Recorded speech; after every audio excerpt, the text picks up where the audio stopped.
बिस्मिल्लाहिर्रहमानिर्रहीम। अस्सलाम वालेकुम नाज़रीन, आप यूट्यूब चैनल देख रहे हैं। मैं इमरान ख़ान हूँ। नाज़रीन, सुबह सहरी के बाद देखा तो पता चला कि पाकिस्तान और अफ़गानिस्तान की लड़ाई हुई है रात को। सारी तफसीलात मैंने इकट्ठी की हैं और तफसीलात आपके साथ शेयर करता हूँ। ये नेशनल मीडिया पे, इंटरनेशनल मीडिया पे और अफ़गान मीडिया पे तीनों तरफ रिपोर्ट हुआ है। पाकिस्तान का मीडिया भी रिपोर्ट कर रहा है, अफ़गानिस्तान का मीडिया भी रिपोर्ट कर रहा है और इंटरनेशनल मीडिया भी रिपोर्ट कर रहा है। अब पाकिस्तान का मीडिया जो है वो एक तरह से रिपोर्ट करता है, लाजमी बात है, जब आप एक जंग में होते हैं तो वो रिपोर्ट आपको वैसे ही करना होता है। अफ़गानिस्तान का मीडिया वही कहेगा जो अफ़गानिस्तान को सूट करता है, और इंटरनेशनल मीडिया जो है उसकी भी बाज़ मीडिया हाउसेस ऐसे हैं जिनकी अपनी अपनी लाइनें हैं और वो अपनी लाइन लेते हैं अपनी अपनी पसंद के मुताबिक। लेकिन फिर भी पिक्चर क्लियर हो जाती है जब आलमी इदारे बीच में पड़ते हैं। ये लड़ाई हुई क्यों, और ये देखें, मैं आपको ये बताता हूँ कि ये दूसरी लड़ाई है। इससे पहले कुछ अर्सा पहले झड़पें हुई थी बॉर्डर के ऊपर, और ड्यूरन लाइन इसको कहते हैं। यहाँ पे पहले भी झड़पें हुई थी। थोड़ा सा पहले पाकिस्तान ने एयर स्ट्राइक की थी, उसके बाद झड़पें हुई थी। अब पाकिस्तान ने 4 दिन पहले भी एयर स्ट्राइक की और उसके बाद गुज़िश्ता रात दोबारा झड़पें हुई हैं। और इस मरतबा जो झड़पें हुई हैं बड़ी शदीद हैं, यानी जैसे पहले लड़ाई हुई थी उससे ज़्यादा शदीद लड़ाई है। अच्छा जी, अब इसकी रीज़न क्या है? सबसे पहले तो आप ये देखें कि पाकिस्तान में दहशतगर्दी के वाक़यात बढ़ते जा रहे हैं और पाकिस्तान दहशतगर्दी कंट्रोल करने में कामयाब नहीं हो पा रहा। दहशतगर्दी जो काफ़ी कम हो गई थी वो लगातार गुज़िश्ता चंद सालों से बढ़ रही है और ये रिकॉर्ड लगता चला जा रहा है। यानी पिछले कई सालों में पाकिस्तान में इतनी दहशतगर्दी नहीं हुई जितनी दहशतगर्दी गुज़िश्ता 1-2 सालों में हुई है। 2025 बड़ा खौफनाक साल था। कोयटा में दहशतगर्दी हो रही है, बलूचिस्तान पूरे में दहशतगर्दी हो रही है। अब बहुत सारे एरियाज़ नोगो एरिया बने हुए हैं, कबायली इलाकों में दहशतगर्दी हो रही है। वफाकी दारुल हुकूमत इस्लामाबाद के अंदर जो है बड़े बड़े वाक़यात दहशतगर्दी के हुए हैं और अब तो ये पंजाब की तरफ भी जा रही है। तो ये दहशतगर्दी के वाक़यात बढ़ रहे हैं और पाकिस्तान इसके लिए ज़िम्मेदार करार देता है अफ़गानिस्तान को और हिंदुस्तान को।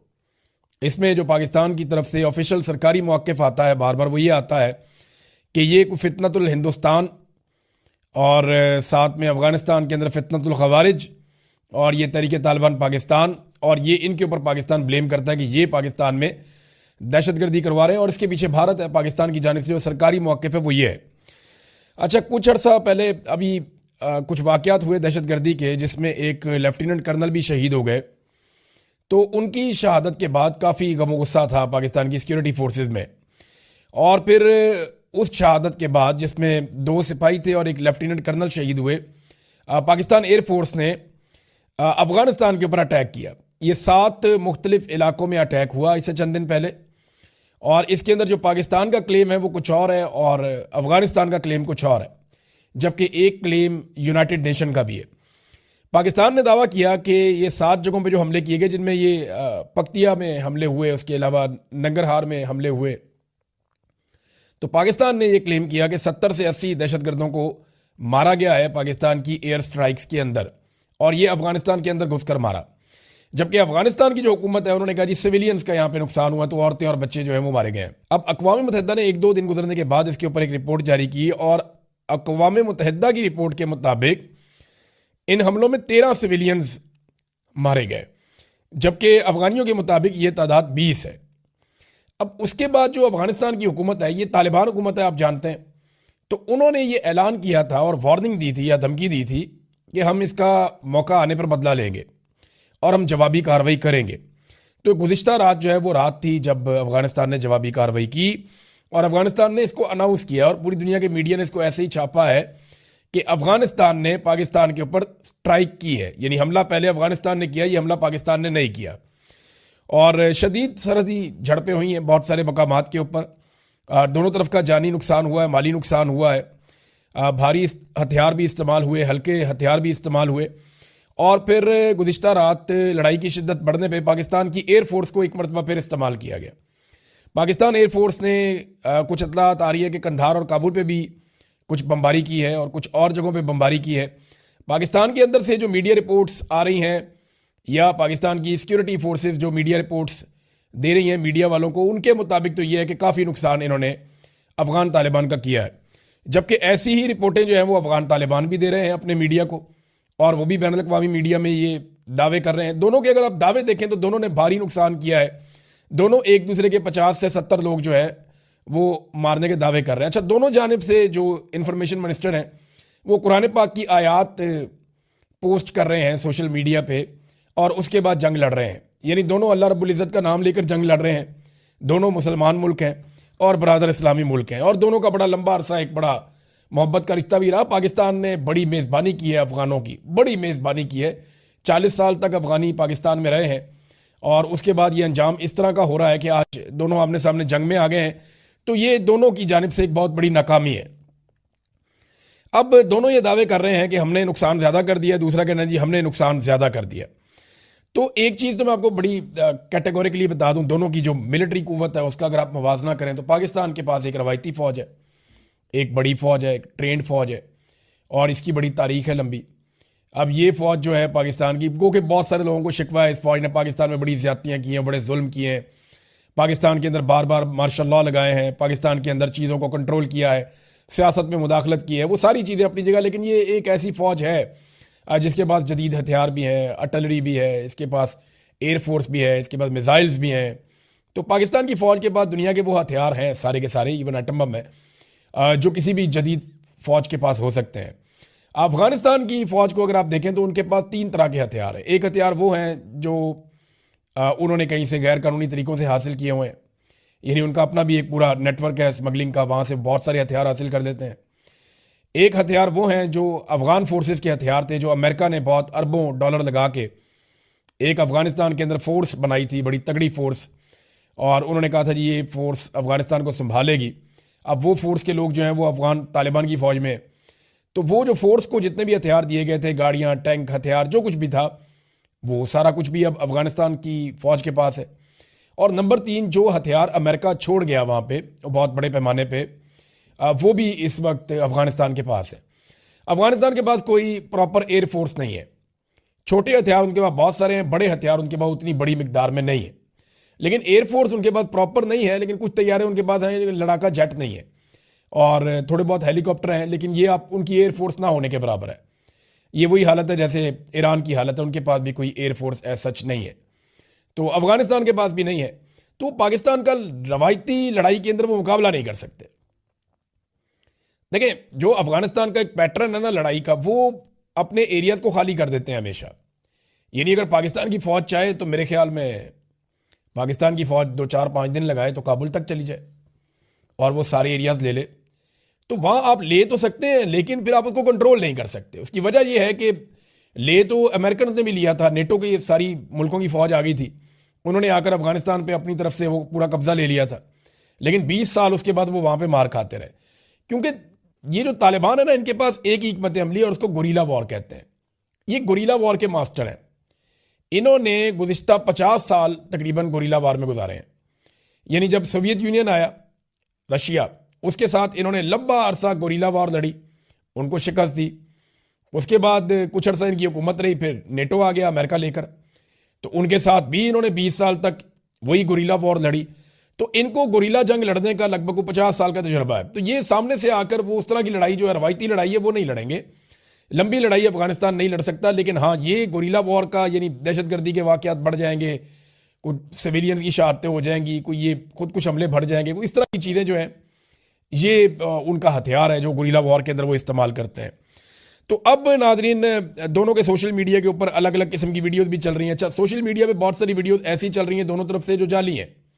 यानी कुछ तो वीडियोस ऐसी हैं जो वीडियो गेम्स की हैं, इनका कोई हकीकत से ताल्लुक ही नहीं है, और कुछ वीडियोस ऐसी हैं जो किसी और हादसे की, किसी और वाक़े की, और वो यहाँ पे लाके चला रहे हैं। तो दोनों तरफ के लोग बड़े जज्बाती हुए हैं। पाकिस्तान के अंदर हमारे बहुत सारे दोस्त जज्बाती हो गए, लेकिन मैंने एक चीज़ नोट की है कि इंडिया के साथ लड़ाई होती है ना पाकिस्तान की, तो बिल्कुल एक अलग किस्म का मुल्क के लोगों का तासुर होता है, वो और तरीके से इसके बारे में सोचते हैं। अफगानिस्तान के साथ लड़ाई होती है तो ना वो उस किस्म का माहौल नहीं बनता, हालांकि वो माहौल बनाया रात को लोगों ने, बातचीत इसके बारे में की है। देखिए, जब भी कभी पाकिस्तान की किसी भी मुल्क के साथ लड़ाई होगी तो खड़े तो सारे लोग पाकिस्तान के साथ होंगे जो पाकिस्तानी है, और हम सबका फ़र्ज है कि पाकिस्तान के साथ खड़े हों, हमारा मुल्क है, उसकी सरजमीन की हिफाजत सबके ऊपर फ़र्ज है। लेकिन ये बात है कि इंडिया के साथ लड़ाई होती है तो कुछ और मामला होता है, अफगानिस्तान के साथ लड़ाई होती है तो फिर कुछ और मामला होता है ना। मिसाल के तौर पर मैं आपको बताता हूँ, एमल वली खान का स्टेटमेंट आप देख लें और साथ में आप एक स्टेटमेंट देख लें हमदुल्ला साहब का, हाफिज़ हमदुल्ला साहब का। इन दोनों के स्टेटमेंट आप देखेंगे तो आपको आइडिया हो जाएगा कि ये वैसे नहीं है जैसे नॉर्मली होता है। यानी हाफिज अब्दुल्ला क्या कहते हैं वो मैं आपको पहले बाद में बताता हूँ। पहले आप देखें, एमल वली खान कहते हैं कि गुजारिश है कि होश और सब्र और शऊर का दामन हाथ से ना छोड़े और नफरत के बयानिए का हिस्सा ना बने। एमल वली खान ने बड़ी लंबी चौड़ी एक स्टेटमेंट जारी की और उसमें एमल वली खान साहब ने कहा, जनाब के हम तो शुरू से मना करते चले आए हैं, ये प्रॉक्सीज बनाई गई हैं, इस इलाके को जानबूझ के इस तरह की नफरत में धकेला गया है। ना अफगानिस्तान के लोग बदमनी चाहते हैं, ना पाकिस्तान के लोग बदमनी चाहते हैं, तो दोनों तरफ जो है वो पुरअमन लोग हैं, लिहाजा नफरत ना बढ़ाई जाए। तो इस किस्म की बातें उन्होंने की हैं। हाफिज अब्दुल्ला जो हैं उन्होंने भी ऐसी बात की है। हाफिज अब्दुल्ला कहते हैं कि पाक अफगान जंग मसले का हल नहीं बल्कि जंग खुद एक मसला है, लिहाजा मुज़ाकरात मसले का वाहिद हल है। मुस्लिम ममालिक दोनों बरादर मुल्कों के दरमियान मसालियत का किरदार अदा करें, वरना ये जंग पूरे खित्ते को लपेट में लेगी, कोई नहीं बचेगा, ये उन्होंने कहा। अच्छा, इंडिया पूरी तरह से सपोर्ट कर रहा है जी अफगानिस्तान को, ये थोड़ी सी हैरत अंगेज चीज़ है। तालिबान जो इंडिया के दुश्मन हुआ करते थे और इंडिया इन्हें बहुत नफरत करता था, इस वक्त इंडियन मीडिया, इंडिया के लोग वो भरपूर सपोर्ट कर रहे हैं अफगान तालिबान को पाकिस्तान के मुकाबले में। और पाकिस्तान जिनका एसेट हुआ करते थे ये तालिबान, आज पाकिस्तान जो है वो उन्हीं तालिबान के साथ लड़ रहा है। ये तालिबान 20 साल लड़ाई लड़के इन्होंने नेटो फोर्सेस को यहाँ से निकलने पर मजबूर किया। उसके बाद पाकिस्तान इस हुकूमत के साथ ताल्लुकात बना सकता था जैसे इंडिया ने बनाए, लेकिन वो मामला खटाई में चला गया। पाकिस्तान के अपने बड़े मसाइल चल रहे थे, रजीम चेंज ऑपरेशन और ये और वो। बहरहाल इंडिया जो है वो पूरी ताकत से इस वक्त सपोर्ट कर रहा है। पाकिस्तान के खिलाफ कोई भी आएगा इंडिया सपोर्ट ही करेगा, और इंडिया से और उम्मीद आप क्या कर सकते हैं। अब इंडिया के कई लोग ये कह रहे हैं जनाब फौरी तौर पे, वो मैं पढ़ रहा था सोशल मीडिया पे, इनको तेजास दे दिए जाएं, इनको जो है राफेल दे दिए जाएं, इनको जो है वो SU-30 दे दिए जाएं, तो भाई आप ही लड़ लो आके। यानी तालिबान को ये चलाने कहाँ से आएंगे, ये तो तुम्हारे पायलट चलाते हैं। पिछली दफ़ा भी आपने लड़ाई कर दी थी, आप फिर लड़ाई कर ले। तो लड़ाई है ना, उसका नतीजा जो भी हो आपको एंड में टेबल पे बैठना पड़ता है। तो ये पाकिस्तान को और अफगानिस्तान को भी मामला बैठकर टेबल पे हल करना पड़ेगा। मैं एक चीज़ आपको क्लियर कर दूं, देखें ये दो मुसलमान मुल्कों के बीच में लड़ाई है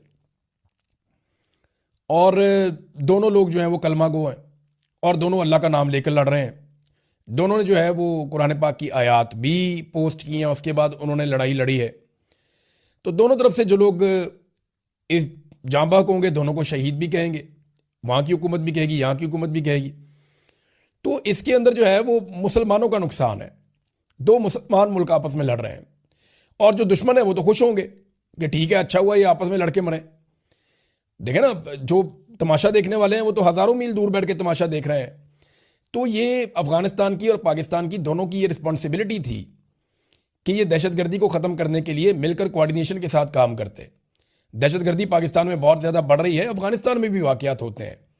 अगर दोनों ममालिक कोऑर्डिनेशन के साथ चलें, मिलकर एक हिकमत अमली बनाएं और आपस में ना लड़ें और दहशतगर्दों से लड़ें, तो ये दहशतगर्दी को ख़त्म कर सकते हैं और एक दूसरे की मदद करके एक दूसरे की इकॉनमी को ऊपर ला सकते हैं।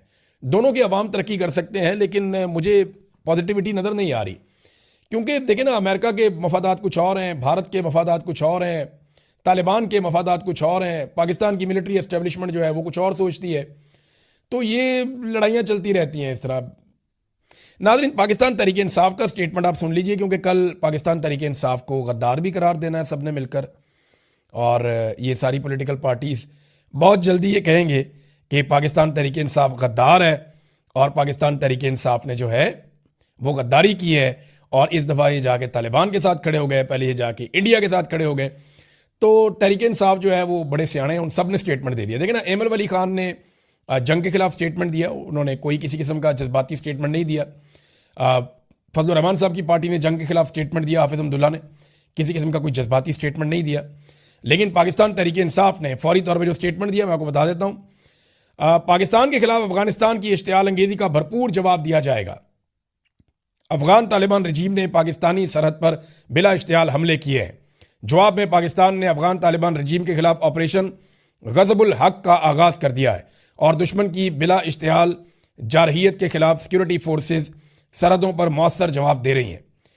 और जनाब ये PTI के चेयरमैन ने भी स्टेटमेंट दिया, बाकी लोगों ने भी स्टेटमेंट दिया। तो पाकिस्तान तहरीक इंसाफ तो जनाब इसके ऊपर अब भी अगर किसी ने पाकिस्तान तहरीक इंसाफ पे इल्ज़ाम लगाया ना कि जनाब लड़ाई हो रही थी तो ये जाके मुल्क के दुश्मनों के साथ खड़े हो गए, तो उसकी चंगी लितरॉल बनती है और अच्छी खासी लितरॉल उनकी होनी चाहिए। वैसे पाकिस्तान की जो एस्टेब्लिशमेंट है उसको ये सोचना चाहिए कि जो आम पाकिस्तानी है वो उस शिद्दत के साथ सामने क्यों नहीं आता। देखिए, इंडिया के साथ लड़ाई होती है तो फिर तो मामला ही बिल्कुल उलट जाता है ना। लेकिन पाकिस्तानियों के साथ जुल्म और बर्बरियत बंद की जाए। अब ये जो एक फासला पाकिस्तानियों के बीच में पैदा हो गया है वो ख़त्म करें। बाहर लड़ने के लिए बहुत लड़ाइयाँ हैं, आपको दहशतगर्दों से लड़ना है, आपको इंतहा पसंदी से लड़ना है, आपको बेशुमार और मसाइल हैं। पाकिस्तान के सियासतदानों की बहुत सारी जिम्मेदारियाँ हैं, उन्होंने गुर्बत ख़त्म करनी है, बेरोज़गारी ख़त्म करनी है पाकिस्तान के अंदर। ये सियासतदानों के काम है, फौजियों के नहीं है। लिहाजा अपने अपने काम करें और ये नफरत की फ़िज़ा ख़त्म करें ताकि पाकिस्तान एक नॉर्मल मुल्क की तरह आगे बढ़ सके। वरना ये एक वक्त ऐसा आ जाएगा कि लड़ाइयाँ शड़ाइयाँ चलती रहेंगी, अवाम को इससे सरोकार ही कोई नहीं हुआ करेगा, अवाम इस पर तवज्जो ही नहीं दिया करेगा। और ये दोनों मुसलमान मुल्क जितना मर्जी लड़ लें, इनको एक दिन टेबल पे बैठना पड़ेगा और बैठ के मसला हल करना पड़ेगा। तो वक्त से पहले ही दोनों समझ जाएं तो अच्छी बात है। रवायती जंग में कभी भी अफगानिस्तान पाकिस्तान का मुकाबला नहीं कर सकता, और पाकिस्तान एक गरीब मुल्क है, वो बढ़ती हुई दहशतगर्दी का भी मुकाबला नहीं कर सकता।